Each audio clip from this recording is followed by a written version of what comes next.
Well, hello.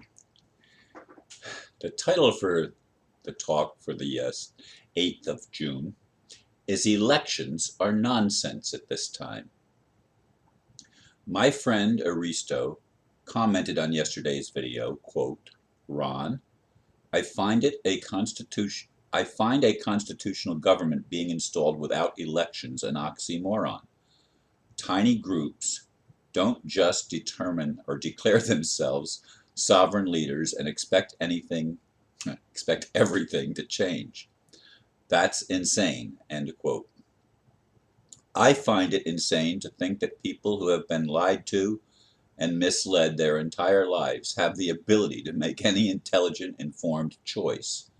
I believe and hope that at least some of our so-called leaders can be honest enough to participate in a bridge government that will allow time to educate the public with truth so that a real election is possible.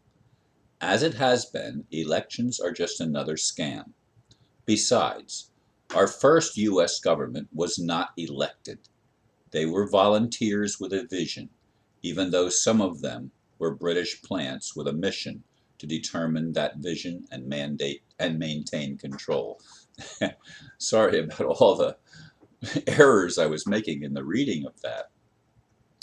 I just woke up from a bit of a nap, so I'm still a little bit groggy, but I wanted to sit down and get this video made with the hope that maybe my son and I will finally be able to go out and have a nice supper together tonight. I've been wanting that to happen now for several days in a row, and it hasn't happened yet because of schedule conflicts. Anyway,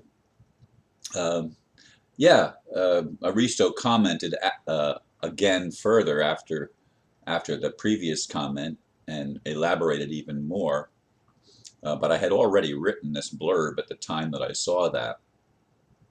And I want you to know that there is a succession of leaders. There's president, and if that one gets eliminated because of wrongdoing, which Obama should be, and Biden vice president under, the next person is the Secretary of State in the order of succession. And I believe, if I'm not mistaken, the Secretary of State is part of the interim government. He would be the new president during the interim period of re-educating the public should the current government be removed from power. And again, that would, I forget the guy's name. What is, hold it, let me just see, I had it right here. Secretary of State, or Speaker of the House, not Secretary of State. Paul Ryan is the person that I'm thinking of, and I think I misspoke and said Secretary of State. No, it's the Speaker of the House, and I'm glad that I had that on the computer here to actually refer to it. I don't have everything on the computer to refer to. I probably should when I'm just waking up from a short nap.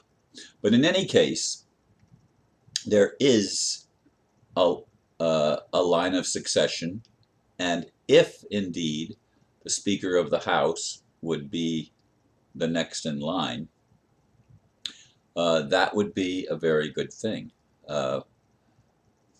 because it would give us a constitutional overlap, and we would maybe be able to restore the real Constitution, not the one that was slightly doctored to give a corporation power.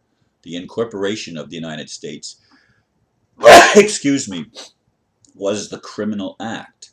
And of course, the first criminal president was Abraham Lincoln, a man that I greatly admire and respect. But yet he was the first unlawful president of the United States in the history. He was the 16th president, and he was unlawful because he was an attorney.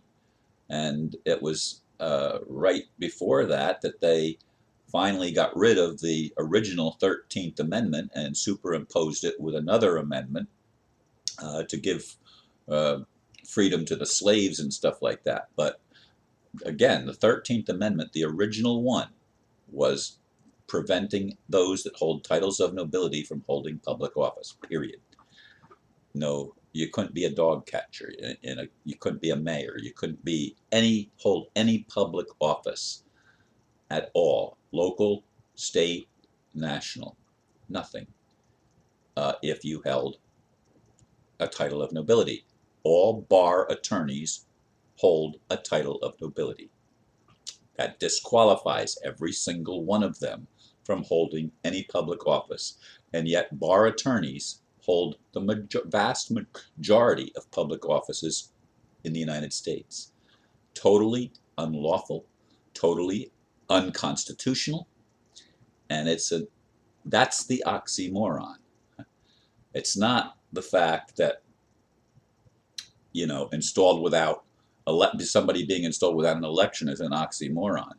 No, that's not the oxymoron. The oxymoron is that people that are holding public offices, whether officially elected or not, aren't even qualified to be running for public office.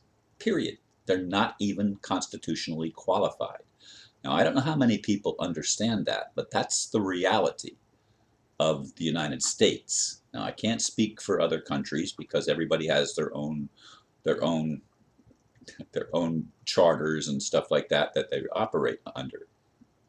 But in any case, here, if the Constitution were to be enforced, it would eliminate most holders of public offices. Now, I don't know where the current Secretary, again, I want to say Secretary, I keep saying Secretary of State, the current Speaker of the House. I don't know if he's an attorney or not. I didn't look that up. But it would, again, only be a bridge government. And it's interesting because he's a Republican, and of course, Obama and Biden are Democrats. But even all of that is meaningless because they all have served the corporation. So as long as the corporation maintains its illusion of control, which is very real control for the most people on the planet and in this nation, as long as they hold that, there's, it's all fraud. It's all fraud. And it doesn't matter. They don't allow free elections, and they haven't for a long time. When there's been a mistake and somebody gets in, like Kennedy, and tries to do the right thing, what do? Kill him. They tried to do that with Ronald Reagan, actually.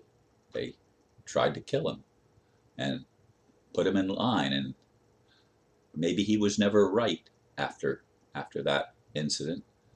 I'm not sure. But in any case, people need to understand that whatever we do at this point is a bridge to bringing us to something better.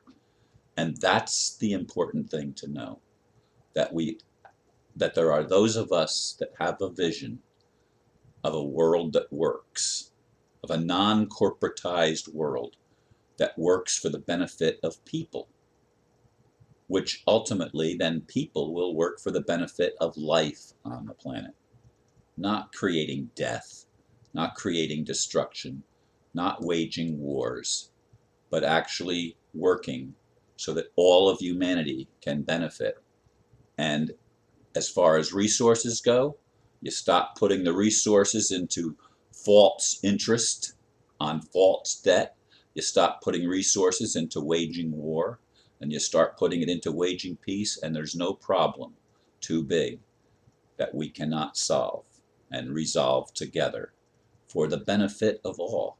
There's no issue that cannot be resolved. They want issues to be in conflict and seem insoluble, but they're not insoluble if we get to a center point, if we get back to being centered and spiritually oriented with a proper vision to liberate humanity and to see every man and woman on this planet to be a free being, made in the image of God and with responsibilities to treat one another with kindness and respect. That's all I'm going to say. See, the 10 minutes are just about up. Namaste.